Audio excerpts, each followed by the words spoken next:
అపర దానకర్ణుడు అని చెప్పి ఇష్టం వచ్చినన్ని ఎలివేషన్లు ప్రొజెక్షన్లు ఇస్తూనే వస్తున్నారు. ఇవన్నీ కూడా ఈ 2 సంవత్సరాలుగా కంటిన్యూస్ గా కూడా మనమంతా కూడా చూస్తా ఉన్నాము. ఇక వాస్తవానికి వస్తే ఇప్పుడు వరకు కూడా చంద్రబాబు నాయుడు గారి ప్రభుత్వం అధికారంలోకి వచ్చాక ఒక్కటైనా కొత్త పెన్షన్ ఇచ్చారా అని నేను చంద్రబాబు నాయుడు గారిని ప్రశ్నిస్తున్నాను. దీనికి మీరు సమాధానం చెప్పండి. మా నాయకుడు జగన్మోహన్ రెడ్డి గారు మా జగనన్న ప్రభుత్వంలో 66,35,000 పెన్షన్లు సుమారుగా మేము ఇచ్చాం. మేము గర్వంగా చెప్పుకుంటాం. ఇది మీరు ఇందులో ఈ 66,30,000 పెన్షన్స్ లో -6 లక్షలు చేశారు. అంటే 6 లక్షల పెన్షన్స్ కట్టు. పైగా ఈ 2 సంవత్సరాల్లో ఒక్క కొత్త పెన్షన్ కూడా ఇవ్వలేదు. ఇది ఈ రోజున పెన్షన్స్ విషయంలో కూటమి ప్రభుత్వము మరి వెళ్తున్నటువంటి తీరు. దీనికి ప్రతి నెల ఆర్భాటాలు, ఫోటోషూట్లు, ఇదంతా మనం చూస్తా ఉన్నాం. ఇక ఇదలా ఉంటే చంద్రబాబు నాయుడు గారు ఇదేదో మేమంటుంది కాదు, మీ మేనిఫెస్టోలని చెప్పారు. మీరు ఏమని? బీసీలకి, ఎస్సీలకి, ఎస్టీలకి 50 సంవత్సరాలు నిండితే చాలు మీ అందరికి కూడా పెన్షన్స్ ఇస్తామని చెప్పి మీరు ఉదరగొట్టిందే మీ మేనిఫెస్టోలో, మీ సూపర్ 6 లో. మరి దీని పరిస్థితి ఏంటి? ఈ 50,000 మందికి ఎన్ని పెన్షన్స్ ఇస్తున్నారు? మా నాయకుడు మా హయాంలో ఇచ్చినటువంటి పెన్షన్స్ నుంచే 6 లక్షలు కోత పెట్టారు. ఒక్క కొత్త పెన్షన్ ఈ రోజుకి ఇవ్వలేదు. మీరన్న మేనిఫెస్టో ప్రకారం చూసినా ఈ మరి 50,000 నిండిన వాళ్ళంటే ఇవి కూడా చాలానే యాడ్ అవుతాయి. మరి వీటికి దిక్కులేదు, మీరు మాట్లాడుతూ ఉన్నారు. నాకు ఆశ్చర్యం అనిపిస్తా ఉంది. మరి 2 సంవత్సరాలు అయింది కూటమి ప్రభుత్వం అధికారంలోకి వచ్చి. ఈ 2 సంవత్సరాలుగా ఈ రాష్ట్రంలో మరి 60,000 నిండిన వాళ్ళు ఎవరు కొత్త వాళ్ళు రాలేదా? బహుశా వీళ్ళు ఇదైనా చెప్తారు. ఏమనంటే అవసరమైతే ఇలా కూడా చెప్తారు, మేము ఈ 2 సంవత్సరాలు అయింది అధికారంలోకి వచ్చి, ఈ 2 సంవత్సరాల్లో 60,000 నిండిన వాళ్ళు ఎవరు కూడా ఎవరికి 60,000 నిండలేదు కాబట్టి మా దృష్టికి రాలేదు కాబట్టి మేము పెంచలేదు కొత్త పెన్షన్స్, అందుకే ఇవ్వలేదు అని మాట్లాడతారు. ఇందులో ఇంకో దారుణం ఉంది. మళ్ళీ ఏ గడపైనా ఏ గ్రామంలో ఇది వైఎస్ఆర్ కాంగ్రెస్ పార్టీ వాళ్ళు, వీరు వైఎస్ఆర్ కాంగ్రెస్ పార్టీ సింపథైజర్స్ అని కనుక అనిపిస్తే ఇమీడియట్ గా ఆ ఇంట్లో ఉన్నటువంటి పెన్షన్ తొలగించాలి. ఒకవేళ తొలగించకపోతే తొలగించేందుకు విశ్వ ప్రయత్నాలు చేయాలి. ఇది ఈ ప్రభుత్వం యొక్క ఫిలాసఫీ. ఇప్పటికే మనం చూస్తా ఉన్నాము. వీళ్ళు అధికారంలోకి వచ్చాక 3,61,000 కోట్లు చంద్రబాబు నాయుడు గారు అప్పులు చేశారు. మరి ఈ అప్పులు చేసిన డబ్బులు ఏం చేస్తున్నారు? ఏమైనా స్కీమ్స్ ఇస్తున్నారా? అది లేదు. సరే, ఇన్ని డబ్బులు తెచ్చారు కదా, ఒక కొత్త పెన్షన్ ఇవ్వచ్చు కదా, దాని మీద కూడా ధ్యాస లేదు. మరి డబ్బంతా ఏం చేస్తున్నారో వాళ్ళకే తెలియాలి.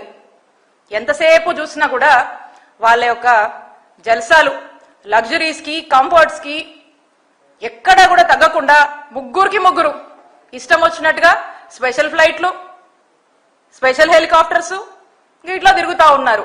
ఏదో ఆటో ఎక్కినట్టే, అటు వెళ్తే ఇటు వెళ్తే, అటు వెళ్ళినా ఇటు వెళ్ళినా ఎక్కడికి పడితే అక్కడికి ఫ్లైట్. పొద్దున్న లేస్తే ఈ ఫ్లైట్లలోనే ఎటు పోయినా ఫ్లైట్సే. ఇష్టం వచ్చినట్టుగా. మరి ఇది ప్రజల సొమ్ము. అధికారంలో ఉన్నారు, మరి అధికారంలో ఇష్టం వచ్చినట్టుగా మీ లగ్జరీస్ కోసం ప్రజల సొమ్ము ఏ విధంగా దుర్వినియోగం చేస్తున్నారో ప్రజలన్నీ కూడా చూస్తున్నారు. కాబట్టి మీ యొక్క ఆర్భాటాలకు ప్రజల యొక్క సొమ్ము ఏ విధంగా ఆవిరైపోతుందో ప్రజలన్నీ కూడా గమనిస్తున్నారు. మరిక రీసెంట్ టైమ్స్ లో మనం చూస్తా ఉన్నాము. ఇక ఏమంటే రాజధాని పేరుతో మాత్రం ఈ కూటమి ప్రభుత్వము వీళ్ళ యొక్క కరప్షన్ ఆకాశానికి అంటుతోందనే చెప్పొచ్చు. ఎందుకంటే తాజాగా అమరావతి పేరుతో అక్కడేదో అద్దాలు బిగించడానికి 2,500 కోట్లు మరి ఖర్చు చేస్తా ఉన్నారు. పర్ స్క్వేర్ ఫీట్ రూపీస్ 18,500, 18,500 రూపాయలు స్క్వేర్ ఫీట్ కి ఖర్చు చేస్తూ మరి వీళ్ళు ఈ యొక్క ప్రతిపాదనలతో ఈ యొక్క విధంగా ఖర్చు చేయాలనే ఉద్దేశంతో అడుగులు ముందుకు వేస్తున్నారు. నిజంగా ఈ ప్రైస్ అనేది షాకింగ్ ప్రైస్. మన దేశంలో ఎక్కడ కూడా ఉండదు. ఎంత యు నేమ్ ఇట్ లైక్ ఎంత పెద్ద కాస్మోపాలిటన్ సిటీ అయినా, మెట్రోపాలిటన్ సిటీ అయినా, ఏది తీసుకున్నా big cities you name it, like Hyderabad, Chennai, Bengaluru, ఎక్కడ చూసినా కూడా ఇంత కాస్ట్, ఢిల్లీతో సహా ఎక్కడ కూడా ఇంత కాస్ట్ అనేది లేదు. మాక్సిమం 4,000 అంటే ఎక్కువ, చాలా హై ఎండ్. మరి అలాంటిది 18,500 అంటే ఏందన్నట్టు ఇది?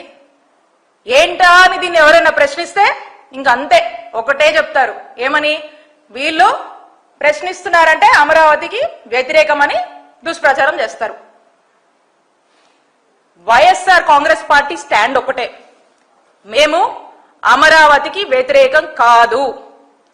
మేము అమరావతి పేరుతో మీరేదైతే ఒక స్కామ్ కి పాల్పడుతున్నారో ఆ దోపిడీకి మేము వ్యతిరేకమని పలుసార్లు మా నాయకుడు జగన్మోహన్ రెడ్డి గారు స్పష్టం చేశారు. మళ్ళీ చెప్తున్నాము, మేము అమరావతికి వ్యతిరేకం కాదు.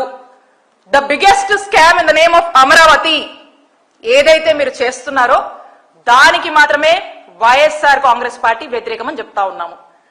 ఇక అదేదో రకరకాలుగా మా పార్టీ మీద ప్రశ్నించినందుకు, ఇదేంటి ఇంత ఘోరమా, ఇన్ని డబ్బులు ఎందుకు ఖర్చు పెడుతున్నారు, ఇన్ని అప్పులు చేస్తున్నారు ఏంటి అని ప్రశ్నిస్తే ఇష్టం వచ్చినట్టుగా కూడా మాట్లాడతారు, దుమ్మెత్తి పోస్తారు.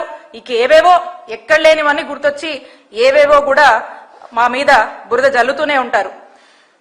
ఇప్పుడు ఒక్కసారి ఆలోచన చేయండి చంద్రబాబు నాయుడు గారు, ఏదైతే మీరు అద్దాలకే 2,500 కోట్లని అంటున్నారు కదా, మీరు ఒక్కసారి మీకు నిజంగా ప్రజల మీద, మిమ్మల్ని గెలిపించినటువంటి ప్రజల మీద ఇంత హ్యూజ్ మ్యాండేట్ ఇచ్చి మిమ్మల్ని గెలిపించినటువంటి ప్రజల కోసం ఒక్కసారి ఆలోచిస్తే, సంవత్సరానికి అలా ఓ 4 సంవత్సరాలు 1,000 కోట్లు చొప్పున ఖర్చు పెడితే ఎంచక్కగా మా నాయకుడు జగన్మోహన్ రెడ్డి గారు 17 మెడికల్ కాలేజెస్ అనుకున్నారు, ఒక 6 మేము ప్రారంభించాము. ఆ 11 రాష్ట్ర ప్రజలకు అందుబాటులోకి వస్తాయి కదా, రాష్ట్ర ప్రజల ఆరోగ్యం బాగుపడుతుంది కదా, రాష్ట్ర ప్రజలు సంతోషంగా ఉంటారు కదా, ఎందుకు మీకు ఆలోచన తట్టదు? ఈరోజు రాష్ట్రంలో ఏ గవర్నమెంట్ హాస్పిటల్కి వెళ్ళినా కూడా మందులు లేవు, సూదులు లేవు. మొన్న ఎక్కడికో వెళ్ళి చూశాను, మొన్న గుంటూరు జీజీహెచ్కి ఏదో పని మీద వెళ్ళాను, లైట్లు కూడా పనిచేయట్లేదు. ఇది ఇప్పుడున్నటువంటి పరిస్థితి. ఇటుకే దిక్కులేదు. ఫస్ట్ ఇటు గురించి చూడండి. ఇదే 2,500 కోట్లు నిజంగా మీరు ఖర్చు పెట్టదలుచుకుంటే మీరు కొత్త పెన్షన్స్ చాలా ఇవ్వచ్చు. ఈ రోజున మనం చూస్తా ఉన్నాము, నాడు నేడు పనులు నోచుకోక స్కూళ్ళ పరిస్థితి. మరి ఆ స్కూళ్ళ డెవలప్మెంట్ కోసము ఖర్చు చేయొచ్చు, హాస్పిటల్ డెవలప్మెంట్ కోసం ఖర్చు చేయొచ్చు.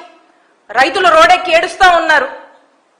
మరి మొక్కజొన్న రైతులైతే ఏ విధంగా బాధిస్తున్నారు, కన్నీళ్లు పెడుతున్నారో వాళ్ళ బాధలు తీర్చొచ్చు, మహిళలకు న్యాయం చేయొచ్చు.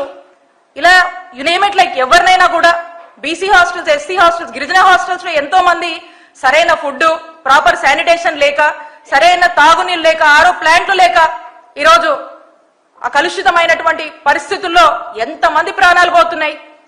ఇంతమంది పిల్లల ప్రాణాలు మీరు కాపాడొచ్చు కదా ఈ 2,500 కోట్లతో. మీరు నిజంగా దీన్ని ప్రాపర్ గా యూటిలైజ్ చేస్తే ఇవన్నీ మీకు ఎందుకు కనిపించవు? ఇవన్నిటి గురించి దృష్టి పెట్టండి చంద్రబాబు నాయుడు గారు. ఈ అద్దాల గురించి, మీ ఆర్భాటల గురించి ఇన్ని వేల కోట్లు మీరు ఖర్చు చేస్తున్నారు కదా. కాబట్టి ఒకటే, ఇలా చెప్పుకుంటూ పోతే చాలా ఉన్నాయి. ఏ వర్గం కూడా సంతోషం లేరు, ప్రతి వర్గం ఏడుస్తుంది, ప్రతి వర్గంలో ఉన్నటువంటి ప్రజలు బాధపడతా ఉన్నారు. కాబట్టి వీళ్ళకు ఉన్నటువంటి ధ్యాస ఒకటే, వాళ్లకు అవినీతి విపరీతంగా చేయాలి, కరప్షన్, కంఫర్ట్స్ అండ్ లగ్జరీ, ఇవే చంద్రబాబు నాయుడు గారి యొక్క పాలనలో మరి మనకు కనిపిస్తున్నాయి. వాళ్ళ యొక్క విలాసాల కోసం తప్పితే ప్రజల ప్రయోగాల కోసం ఏమీ కూడా పని చేయట్లేదు, పట్టించుకోవట్లేదు. ఎందుకంటే ప్రజల మీద చిత్తశుద్ధి అనేది లేనే లేదు చంద్రబాబు నాయుడు గారి ప్రభుత్వానికి అని స్పష్టమైంది ఇప్పటికే. ఇక ఆరోగ్యశ్రీ విషయానికి వస్తే మాత్రం ఆరోగ్యశ్రీకి చంద్రగ్రహణం పట్టిందనే చెప్పొచ్చు. ఎందుకంటే ఏమంట వీరు అధికారంలోకి వచ్చారో ఆరోగ్యశ్రీని క్రమక్రమంగా నిర్వీర్యం చేస్తూ ఆరోగ్యశ్రీని చంపేస్తున్నారు. ఒక గొప్ప ఉద్దేశంతో ఆనాడు డాక్టర్ వైఎస్ రాజశేఖర రెడ్డి గారు ఆరోగ్యశ్రీ పథకాన్ని తీసుకొచ్చి ఎంతో మంది, కొన్ని లక్షల మంది ప్రాణాలు కాపాడడానికి తీసుకొచ్చినటువంటి ఈ పథకాన్ని ఈరోజు పూర్తిగా నీరుగార్చి ఆఖరికి ఏ పరిస్థితికి వచ్చిందంటే ఈ రోజున హాస్పిటల్స్ కి వెళ్తే ఆరోగ్యశ్రీ నో బోర్డు పెట్టి ఆరోగ్యశ్రీ చూస్తాం లేదు, మాకు ప్రభుత్వం నుంచి డబ్బులు రావాలి, అవి రాలేదు కాబట్టి మేము చూడలేము, మీ దగ్గర డబ్బులు ఉంటే చూపించుకోండి, లేదంటే లేదని చెప్పే పరిస్థితి.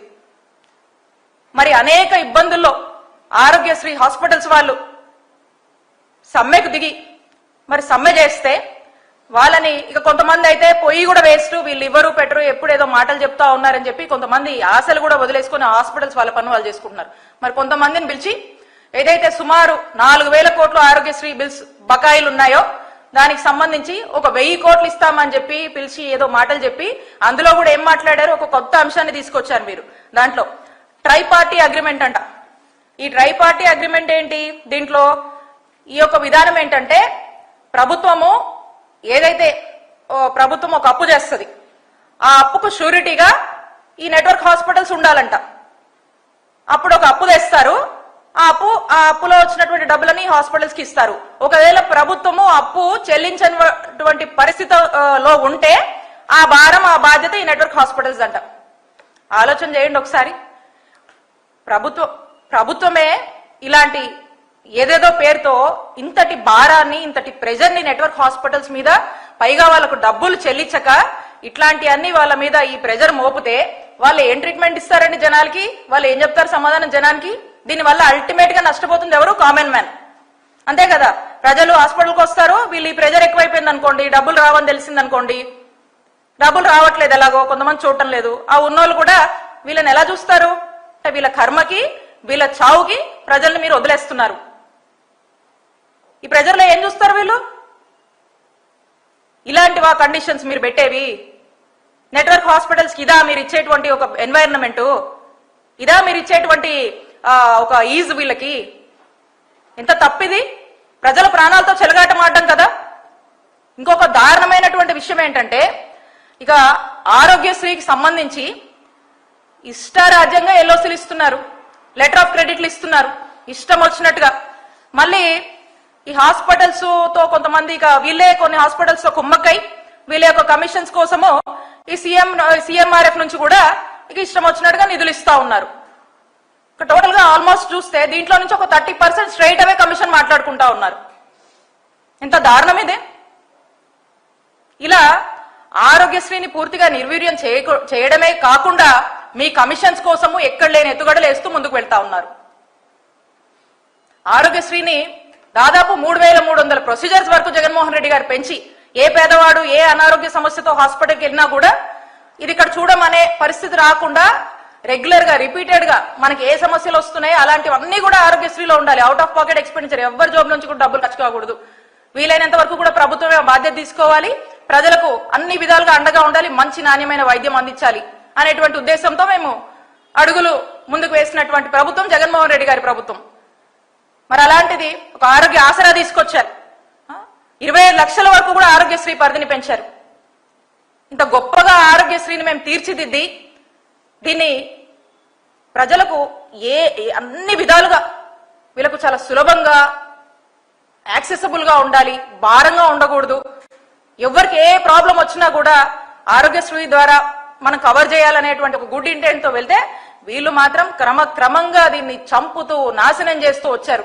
ఒక రకంగా చెప్పాలంటే రాష్ట్ర ప్రజలు ఒకటే అనుకుంటున్నారు, మా దౌర్భాగ్యం ఈ కూటమి ప్రభుత్వం అధికారంలోకి రావడం, మా దౌర్భాగ్యం ఈ చంద్రబాబు నాయుడు గారు అధికారంలోకి రావడం అని అన్ని వర్గాల వాళ్ళు అనుకుంటున్నారు. ఇవన్నీ ప్రజలు గమనిస్తున్నారు. కాబట్టి ఎప్పటికైనా సరే ఎప్పటికైనా కూడా మరి వీరు ప్రజల హక్కుగా వాళ్ళకు రావాల్సినటువంటి ప్రతి విషయంలో ప్రభుత్వం నుంచి అందాల్సినటువంటి ప్రతి విషయాన్ని కూడా గమనించి అది వాళ్ళకు అందక ప్రజలకు అందక వాళ్ళందరూ కూడా వడ్డీతో సహా ఓటు రూపంలో ఈ చంద్రబాబు నాయుడు గారి ప్రభుత్వానికి చూపించాలని నిశ్చయించుకున్నారు ప్రజలు. పోతే ఇక రాష్ట్రంలో ఏ వర్గాన్ని వదిలిపెట్టలేదు, ప్రతి ఒక్కరిని కూడా ఏదో విధంగా చంద్రబాబు నాయుడు గారు ఆయన చెప్పినటువంటి సూపర్ 6 హామీల విషయంలో వెనుపోటు పడడం కానీ, మహిళలకు అందించేటువంటి ఆడబిడ్డ నిధిలో కూడా వెనుపోటు పడడం, ఏదైతే నిరుద్యోగ భృతని యువత విషయంలో యువతను వెనుపోటు పడడం, రైతులని వెనుపోటు పడడం, ఈరోజు ఏ వర్గాన్ని తీసుకున్నా అందరినీ వాళ్ళ మాటలతో ఓట్ల కోసం మోసం చేసి అధికారంలోకి వచ్చాక అందరినీ వెన్నుపోటు పొడుస్తూ మోసం చేస్తూ కంటిన్యూస్ గా ఈ 2 ఏళ్లుగా కూడా ఈ విధంగా కాలయాపన చేస్తూ వస్తున్నారు. ఇంకా వీళ్ళు మాట్లాడుతూ ఉన్నారు.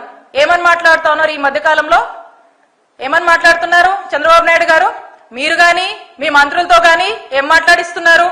మీరేం మాట్లాడుతున్నారో అదే మీ పేపర్లు రాస్తారు, అవే మీ టీవీలు చూపిస్తా ఉంటాయి. గొడ్డల పార్టీయా? గొడ్డల పార్టీ అని మాట్లాడతారా మా వైఎస్ఆర్ కాంగ్రెస్ పార్టీని? మీరా మాట్లాడతారు?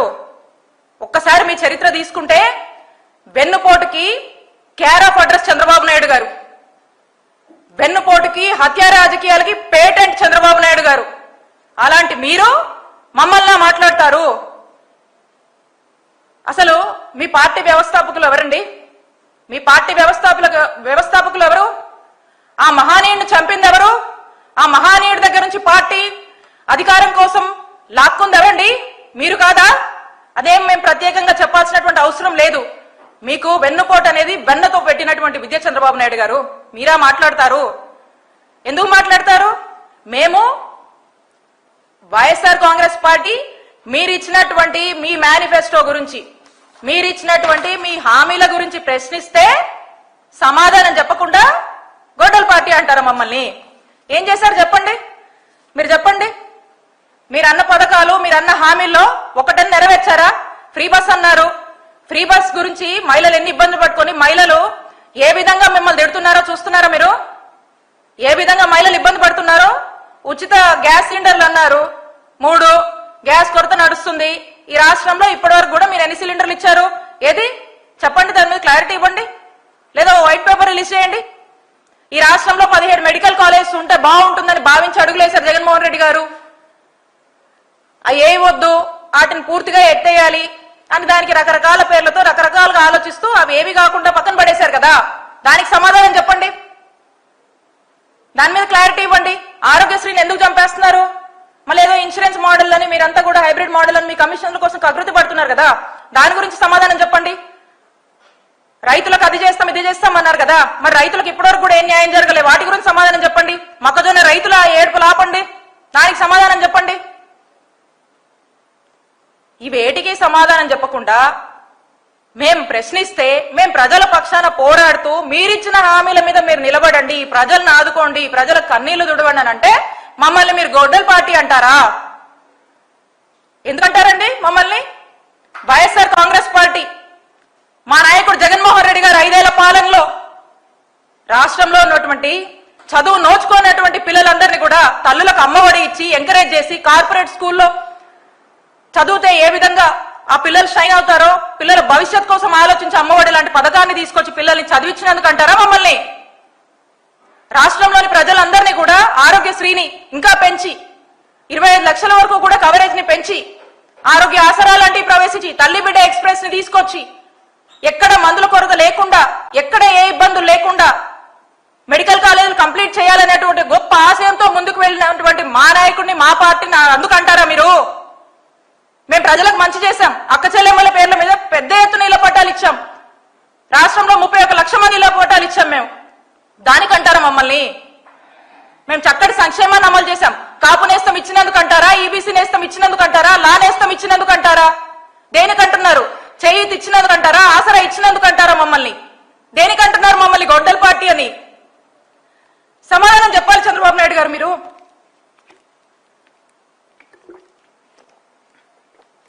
మీరు వీటన్నిటికీ సమాధానం చెప్పాలి. మీరు ఒక వైట్ పేపర్ రిలీజ్ చేయండి. మేము అంటుంది తప్పైతే మీరు వైట్ పేపర్ రిలీజ్ చేయండి. మెడికల్ కాలేజ్ ఈ టైం కంప్లీట్ చేస్తాం, ఇదిగో మెడికల్ కాలేజ్ మేము కంప్లీట్ చేస్తున్నాం, ఆరోగ్యశ్రీ మేము చంపట్లేదు, నెట్వర్క్ హాస్పిటల్స్ బిల్స్ రిలీజ్ చేయండి, పెన్షన్లు పెంచండి. 6 లక్షలు కట్ చేశారు కదా, పెంచండి. మీరు అన్న హామీ మీద మీరు నిలబడండి. ఎప్పుడు నిలబడతారో క్లారిటీ ఇవ్వండి. ఎవరు మేమేం ఆపట్లేదు కదా, మీ ప్లాన్ ఆఫ్ యాక్షన్ ఏంటో చెప్పండి, క్లారిటీ ఇవ్వండి. ఇది ఇవ్వకుండా గొడ్డల పార్టీ అంటారా వైఎస్ఆర్ కాంగ్రెస్ పార్టీని? మేము ఒక్కటే చెప్తా ఉన్నాము, వెన్నుపోటుకు కేర్ ఆఫ్ అడ్రస్ మీరని రాష్ట్ర ప్రజలందరికీ కూడా తెలుసు. పదే మీరు మా వైఎస్ఆర్ కాంగ్రెస్ పార్టీని గొడ్డలి పార్టీ అని గనక మీరు మీ మంత్రులు ఇదే గనక మీరు అంటే మేము కూడా మిమ్మల్ని వెన్నుపోటు పార్టీ అని పిలవాల్సి